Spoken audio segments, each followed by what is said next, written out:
जय श्रीराम। शुक्लांबरधरं विष्णुं शशिवर्णं चतुर्भुजं प्रसन्नवदनं ध्यायेत् सर्वविघ्नोपशान्तये। रामाय रामभद्राय रामचंद्राय वेधसे रघुनाथाय नाथाय सीताय पतये नमः। వాల్మీకి రామాయణం శ్రీ పుల్లెల శ్రీరామచంద్రుడి గారు తెలుగు చేసింది ఉత్తరకాండం 34వ సర్గలో ఉన్నాం. 33వ సర్గలో కార్తవీర్యార్జునుడి బంధించిన రావణాసురుణ్ణి పులస్త్యుడు వచ్చి మనమడి గురించి కార్తవీర్యార్జుడికి రావణాసురుడికి స్నేహం కుదిర్చి మనమడిని విడిపించాడు. 34వ సర్గ.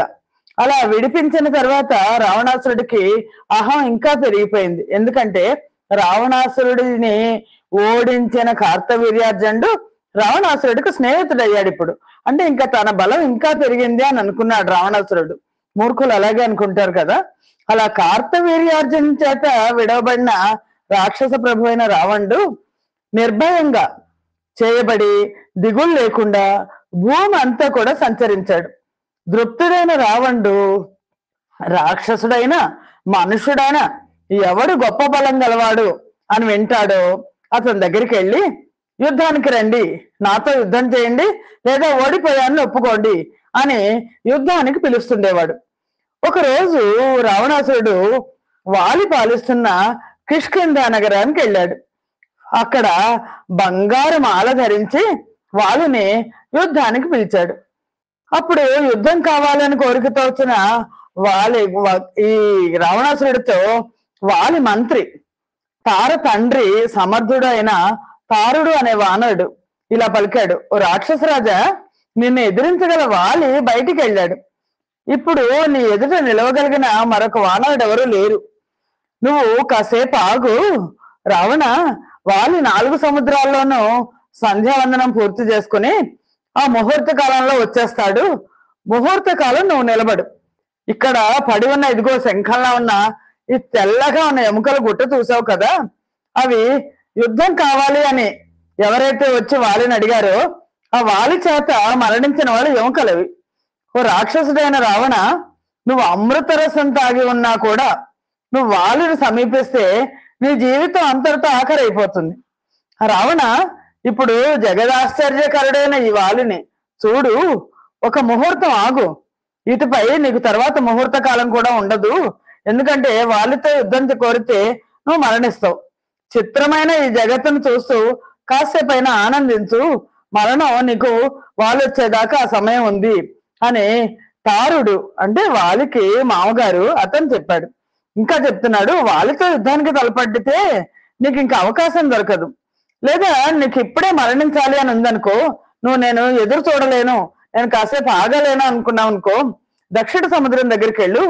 అక్కడ భూమి మీద పెద్ద అగ్నిలాగా ఉన్న వాలిని చూడగలవు అని తారుడు చెప్పాడు. చెప్పేసరికి రావణాసురుడు అలా మాట్లాడినందుకు ఒకసారి తారుణ్ణి జడిపించాడు, భయపెట్టాడు.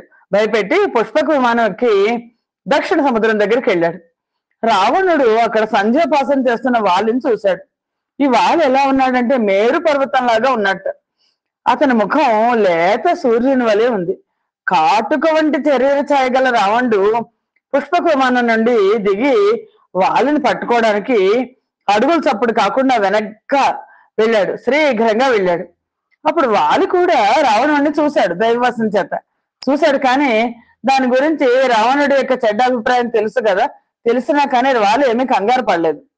చెవుల పిల్లని చూసి సింహంలాగా, సర్పాన్ని చూసి గరుత్మంతుడిలాగా ఈ చెడ్డ అభిప్రాయంతో ఎలా అయినా సరే వాలిని పట్టుకుందామన్న అభిప్రాయంతో ఉన్న రావణుడిని చూసి వాలి ఏమీ లెక్క చేయలేదు. నన్ను పట్టుకోవాలి అని వాలి ఇలా అనుకుంటున్నాడు. చెడ్డ సంకల్పంతో వస్తున్న ఈ రావణుడిని సంకలో వేలాడేసుకొని నేను పట్టేసుకుంటాను, 3 మహాసముద్రాల దగ్గరికి వెళ్తాను. ఈ శత్రువైన ఈ రావణుడు గరుత్మంతునికి చిక్కిన సర్పంలాగా నాకు చిక్కి చేతులు తొడలు వస్త్రము జారిపోతాయి వేలాడుతుండగా జనులందరూ చూస్తారు గాక అని మనస్సులో వాలి అనుకున్నట్ట. ఈ విధంగా ఆలోచించి వాలి ఏమీ మాట్లాడకుండా వేదమంత్రాలు చెప్పిస్తూ పర్వతరాజులాగా సంధ్యావందనం చేసుకుంటున్నాడు, కదలకుండా ఉన్నాడు. ఒకళ్ళనొకళ్ళు పట్టుకొని కోరుతున్న బలంతో తృప్తులైన వాలి రావణులు ఆ పని సాధించడానికి ప్రయత్నం చేశారు. వాళ్ళు అటువైపు తిరిగి ఉన్నా కూడా అడుగుల చప్పుడును బట్టి ఆ రావణుడి చేతికి అందేటట్లు ఉన్నాడని గ్రహించి పక్షి సర్పాన్ని పట్టుకున్నట్టు ఒక్కసారి రావణాసురుడిని పట్టుకున్నాడు. రావణాసురుడు వెనక నుంచి వెళ్లి వాళ్ళని పట్టుకుందామని అనుకున్నాడు. వాళ్ళు ఒక్కసారి రావణాసురుడిని పట్టుకుని చంకలో పెట్టేసుకున్నాడు. వాళ్ళు తను అలా పట్టుకోవడానికి వచ్చిన రావణాసురుడిని పట్టుకుని చంకలో వేలాడేట్టు చేశాడు. చేసి ఒక్కసారి ఆకాశంలోకి ఎగిరాడు. దక్షిణ సముద్రం దగ్గర సంధ్యోపాసనం అయిపోయింది.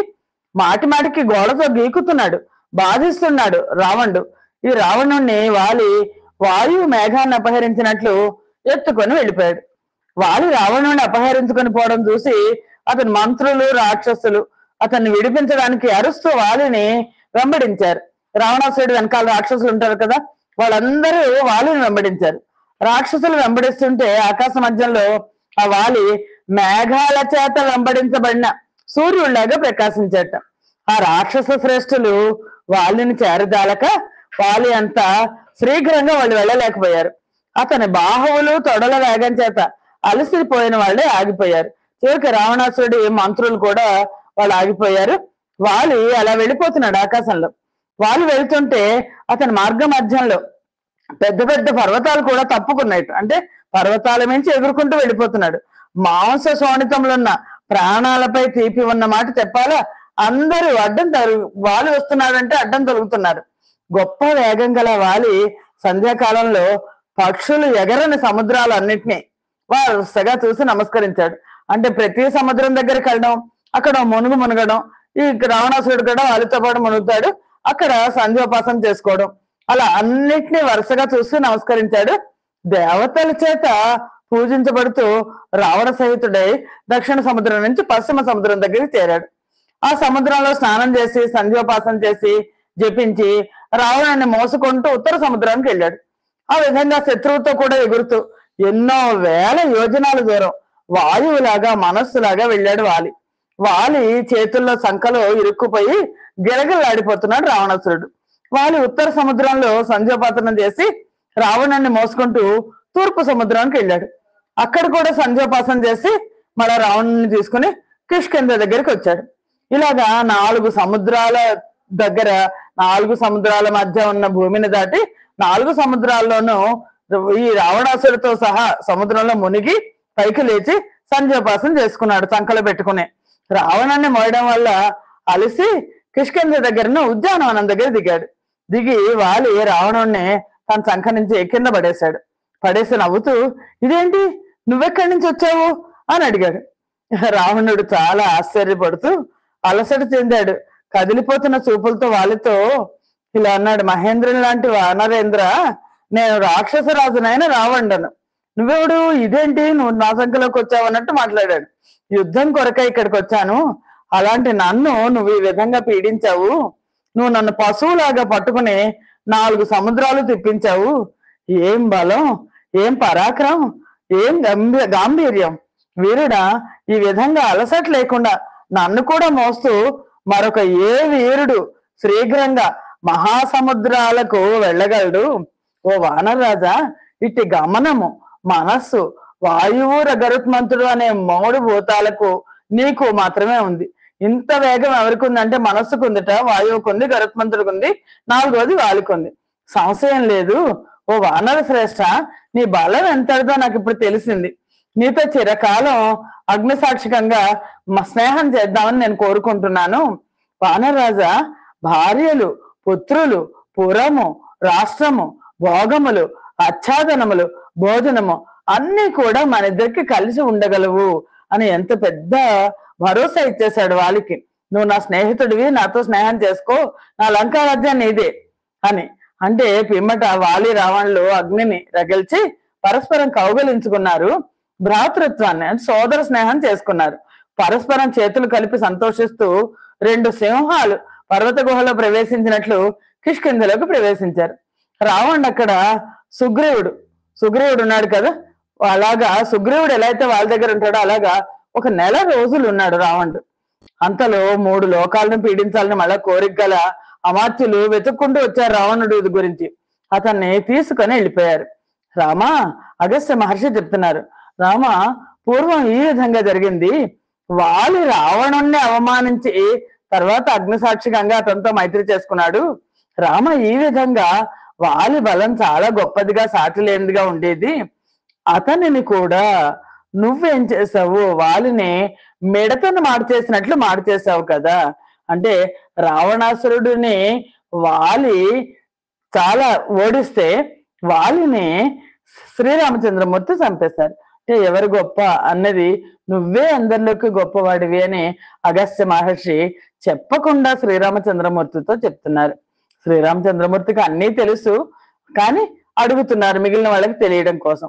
శ్రీమద్ రామాయణ మందలి ఉత్తరకాండలోని 34వ సర్గము సమాప్తము. స్వస్తి ప్రజాభ్య పరిపాలయంతాం న్యాయేన మార్గేణ మహిషా గోబ్రాహ్మణేభ్య శుభమస్తు నిత్యం. లోకా సమస్తా సుఖినో భవంతు. సర్వం శ్రీరామార్పణమస్తు. జై శ్రీరామ్.